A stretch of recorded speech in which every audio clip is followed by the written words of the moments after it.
Drugs मामले में दीपिका पादुकोण को जब समन गया तो एक हीरोइन बहुत खुश हुई और उस हीरोइन का नाम है कंगना रनौत। कंगना ने डायरेक्टली दीपिका का नाम तो नहीं लिया, लेकिन बॉलीवुड माफिया के बहाने कंगना ने जबरदस्त हमला बोला। तो क्या बॉलीवुड में एक माफिया है जो ड्रग में फंसाता है? अगर आप दीपिका की पूरी फाइल पढ़ेंगे, पूरी टाइमलाइन देखेंगे तो समझेंगे कि दीपिका फंसाई गई या उन्हें ड्रग्स की लत खुद लगी। आज हमने दीपिका की प्रोफेशनल और पर्सनल लाइफ की पूरी इनसाइड स्टोरी तैयार की। ड्रग चैट के आगे क्या बात है, इसका जवाब आपको मिलेगा इस रिपोर्ट में। नशा ही नशा है, मजा ही मजा है।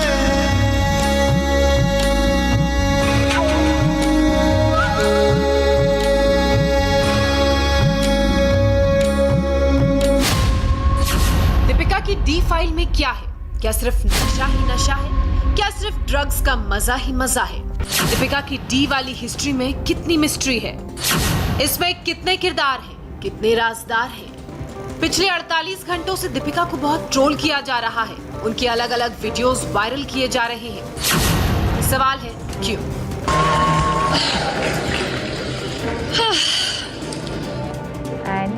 कथित तौर पर दीपिका की ड्रग्स वाली मिस्ट्री उनके करियर ग्राफ की पहली बड़ी कंट्रोवर्सी है, पहला बड़ा स्कैंडल है। सवाल है दीपिका की जिंदगी में ड्रग्स का चैप्टर कहां से आया? आज हम दीपिका की जिंदगी के हर पहलू में झांक कर देखेंगे। नेशनल लेवल की बैडमिंटन प्लेयर से मॉडलिंग, मॉडलिंग से एक्टिंग, बॉलीवुड से हॉलीवुड, दीपिका ने कब किया क्या, कैसे किया, क्या कहा, ये सब कुछ आज आप पहली बार देखेंगे और सुनेंगे। फिल्म स्टार्स और क्रिकेटर्स से अफेयर की खबरों को लेकर दीपिका कब कब परेशान हुई, किसके बारे में क्या कहा, हमने सब ढूंढ निकाला है।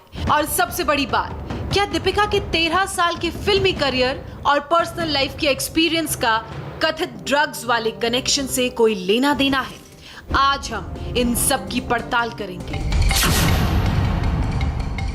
दीपिका पादुकोण बैडमिंटन खिलाड़ी प्रकाश पादुकोण की बेटी है और छोटी सी उम्र से ही उनमें एक स्टार की छवि देखी जा सकती थी। दीपिका पादुकोण सर्विंग। दीपिका शुरुआती दिनों से ही लीग से हटकर काम करना चाहती थी। वो बैडमिंटन में नेशनल लेवल की प्लेयर तो थी ही, लेकिन उनका टारगेट फैशन इंडस्ट्री की तरफ था। This is my choice.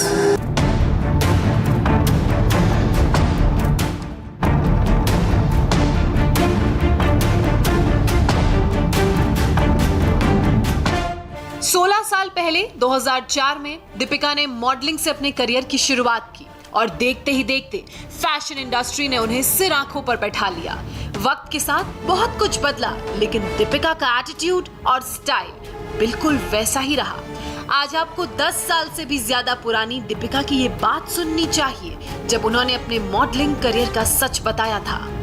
I started modeling about a year back. I was discovered by Anila Anand.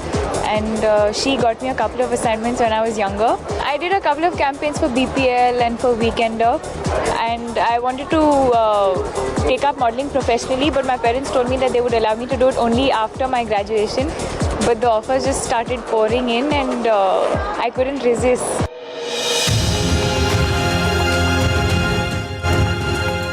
Deepika ने 12वीं पास करने के बाद मॉडलिंग और फैशन की दुनिया में एंट्री मार दी थी, लेकिन ड्रग्स मामले में नाम आने के बाद अब लोग फैशन इंडस्ट्री के ड्रग कल्चर के बहाने दीपिका को घेर रहे हैं, क्योंकि फैशन इंडस्ट्री और ड्रग का बहुत गहरा याराना है। कई इंटरनेशनल मैगजीन्स में इस बात का खुलासा हो चुका है। भारत सहित दुनिया भर की कई मॉडल्स कोकीन जैसे ड्रग्स लेती हैं। अपने प्रोफेशन में कम्पीट करने के लिए फैशन मॉडल्स ऐसे जहर का सेवन करती हैं। फैशन इंडस्ट्री की मॉडल्स पर अपना फिगर मेंटेन करने का प्रेशर काफी ज्यादा होता है और इसी दबाव की वजह से ऐसी मॉडल्स कई बार ऐसे ड्रग्स का सेवन करती हैं जो उनकी भूख की क्षमता कम कर देता है, ताकि वो दुबली पतली दिख सके। रैंप पर कैटवॉक के दौरान कई मॉडल्स फुल कॉन्फिडेंस में रहती हैं, लेकिन कुछ ऐसी भी होती हैं जो बैक स्टेज काफी नर्वस होती हैं और ऐसी मॉडल्स कोकेन की मदद से अपना कॉन्फिडेंस बढ़ाती हैं। दीपिका के केस में ये बात फिट नहीं बैठती, क्योंकि मॉडलिंग करियर के दौरान दीपिका पर कभी भी ड्रग्स का दाग नहीं लगा। एक मॉडल के तौर पर दीपिका हमेशा कंट्रोवर्सी से बची रही। लेकिन पूछने वाले अब यही पूछ रहे हैं कि क्या 12वीं पास करने के बाद जैसे ही दीपिका ने मॉडलिंग करियर में एंट्री मारी, ड्रग्स से उनका नाता जुड़ गया, या फिर ताजा मामला सामने आने के बाद जानबूझकर उन्हें फंसाने की कोशिश की जा रही है। Ranbir, thank you.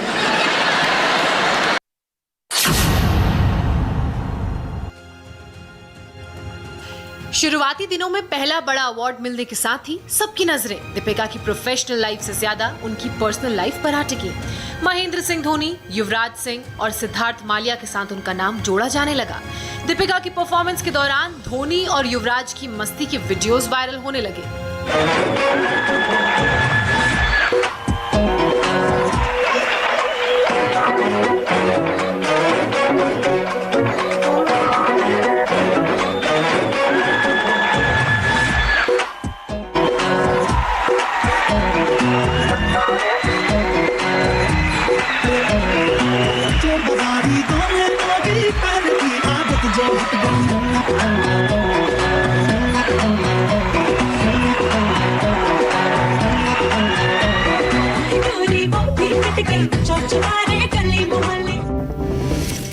ये वो दौर था जब दीपिका की पूरी लाइफ फुल बॉलीवुड मसाला मूवी से कम नहीं थी। बावजूद इसके दीपिका ने हमेशा खुद को संभाल कर रखा। अलग अलग मंचों पर पर्सनल लाइफ से जुड़े सवालों के जवाब दिए, वो भी बिंदास अंदाज में। दीपिका जो भी बात करेगी जेन्युइन करेगी। क्या ये बात सच है कि जो क्रिकेटर्स है व्हाटएवर आपकी उनसे भी दोस्ती रही है? ये सच है कि मैं उन दोनों को जानती हूँ, लेकिन ये सच युवराज एंड डेफिनेटली, लेकिन I think media just blue it out of proportion. I think किसी को जानना गलत बात नहीं है, दोस्ती रखना गलत बात नहीं है। करेक्ट। और अगर आप किसी के साथ डिनर पे जाते हो या बाहर जाते हो, इसका मतलब नहीं है कि आप अफेयर हो। Exactly. Debut film Om Shanti Om के बाद अगले ही साल 2008 में दीपिका और रणबीर कपूर की फिल्म बचना ए हसीनो आई और दोनों की केमिस्ट्री काफी पसंद की जाने लगी। हमको क्या लेना है सबसे, तुमसे ही सब बातें अब से, बन गए हो तुम मेरी दुआ।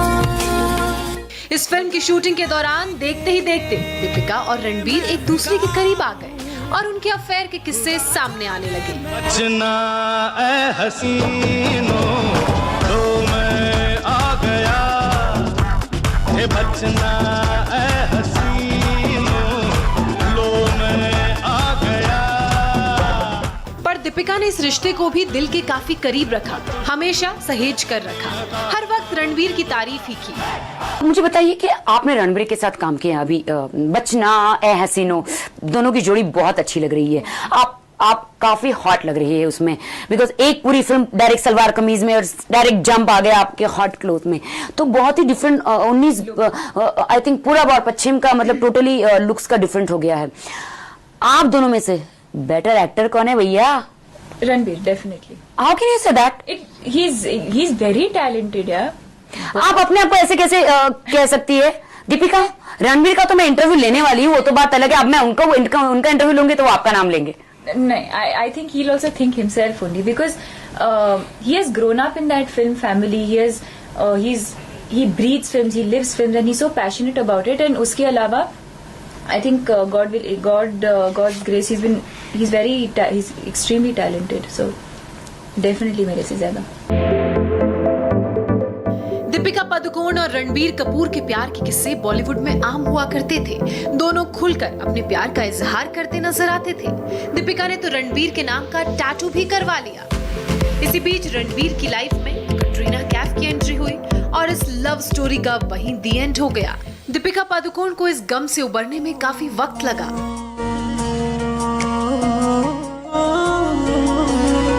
तुम समझते क्यों नहीं कि अगर मैं तुम्हारे साथ 2 मिनट और रही तो क्या नैना? मुझे तुमसे प्यार हो जाएगा फिर से, और तुम्हें नहीं होगा फिर से। दीपिका ने रणबीर से ब्रेकअप के बाद खुद को कमजोर नहीं होने दिया। वो पहले से कहीं ज्यादा मजबूत दिखी और विवादों से दूरी बनाते हुए रणबीर के साथ कई सारे फिल्में भी की। ये जवानी है दीवानी और तमाशा इसके जीते जागते एग्जाम्पल्स हैं।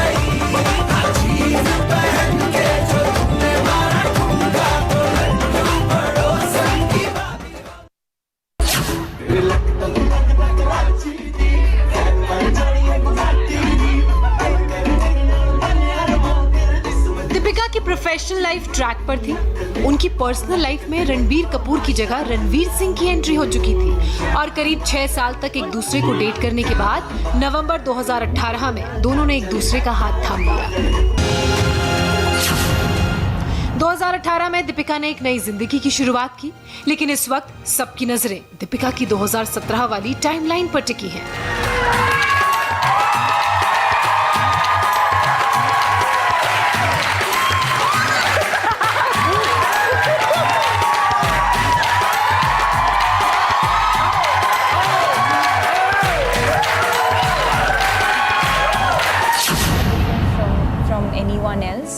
ड्रग्स मामले में नाम आने और नारकोटिक्स कंट्रोल ब्यूरो के समन के बाद अब दीपिका की पुरानी फाइल्स खंगाली जा रही हैं और इसका एक कनेक्शन रणबीर से ब्रेकअप के बाद दीपिका की डिप्रेशन वाली थ्योरी से भी जोड़कर देखा जा रहा है। वही थ्योरी जिसका जिक्र कंगना रनौत ने अपने ट्वीट में किया था और आरोप लगाया था कि ड्रग्स लेने की वजह से ही डिप्रेशन जैसी बीमारी होती है। रिपोर्ट्स के मुताबिक दीपिका पहले भी कह चुकी हैं रणबीर कपूर से ब्रेकअप के बाद वो खूब रोई थी और ऐसी भी बातें कही गई कि इस ब्रेकअप के 3 साल बाद तक दीपिका डिप्रेशन की शिकार रही। उस वक्त वो बिना किसी कारण के रोने लगती थी और 2014 आते आते वो काफी ज्यादा डिप्रेस्ड रहने लगी, जिसका खुलासा उन्होंने 2015 में किया और डिप्रेशन के इस फेज ने 2017 तक दीपिका का पीछा नहीं छोड़ा। दीपिका की टाइमलाइन में 2017 इसलिए अहम है क्योंकि कथित तौर पर ड्रग्स लेने का जो चैट सामने आया है वो 28 अक्टूबर 2017 का ही है और एनसीबी अब हर एंगल से जांच में जुटी है। कुछ लोगों को हमने as part of investigation summon issue किए हैं। They are expected to join the investigation in next few days. They have been communication has been उनको सूचित कर दिया गया है। फिलहाल इस वक्त की स्थिति ये है कि एक तरफ दीपिका पादुकोण अपने वकीलों से सलाह ले रही हैं और रिपोर्ट्स के मुताबिक दूसरी तरफ गोवा में उनकी फिल्म की शूटिंग रोक दी गई है। दीपिका ने पिछले हफ्ते ही गोवा में सिद्धांत चतुर्वेदी और अनन्या पांडे के साथ शूटिंग शुरू की थी। विडंबना देखिए, इसी साल की शुरुआत में दीपिका की फिल्म छपाक रिलीज हुई थी और उस वक्त इंडिया टीवी को दिए इंटरव्यू में दीपिका ने 2020 में अपनी इस फिल्म के प्लान का खुलासा किया था, लेकिन कोरोना की वजह से फिल्म की शूटिंग भी डिले हो गई और अब कथित ड्रग्स वाला आरोप भी उनके पीछे पड़ गया है। कैसे देखती हैं 2020? How do you look at it? अभी इसके बाद मैं शकुन बत्रा के साथ फिल्म करने जा रही हूँ। We are going to start shooting in March and उसमें अनन्या पांडे हैं, सिद्धांत चतुर्वेदी हैं and it is a love story. Deepika की पर्सनल लाइफ और उनका फिल्मी करियर अब तक बेदाग रहा है, लेकिन एक ड्रग चैट ने उनके लिए थोड़ी मुश्किल जरूर पैदा कर दी है। इस तरीके से पिछले 2-3 दिनों से जो दीपिका पादुकोण के नाम का पूरे मीडिया में चल रहा है कि बहुत बड़ी एक्ट्रेस हैं, बहुत फेम नेम मिल चुका है, बहुत बड़े पोजीशन पे पहुंची हैं। पर मुझे एक बात बताइए, अगर बड़े नाम वाले व्यक्ति अगर कुछ गलतियां करते हैं तो वो गलतियां होती हैं कि नहीं होती हैं? जब छोटे व्यक्ति को इसकी सजा मिलती है तो बड़े व्यक्ति को इसकी सजा क्यों नहीं मिलनी चाहिए? 100% मिलनी चाहिए। और आप जिस तरीके से बोल रहे हैं कि बड़े और नाम इस इंडस्ट्री से आ सकते हैं, पहले तो जिस बॉलीवुड टॉलीवुड से मैं बिलोंग करती हूँ, जब मैं काम करती थी, ये आज बॉलीवुड में आया है या आज साउथ के कोई भी इंडस्ट्री में ये आज आया, आज नहीं आया है, ये बहुत सालों से इंडस्ट्री में है। बहरहाल अब सबकी नजर दीपिका पादुकोण पर टिकी है क्योंकि अगला कदम उन्हें ही उठाना है और सबको उनके जवाब का इंतजार है। मजा ही मजा है।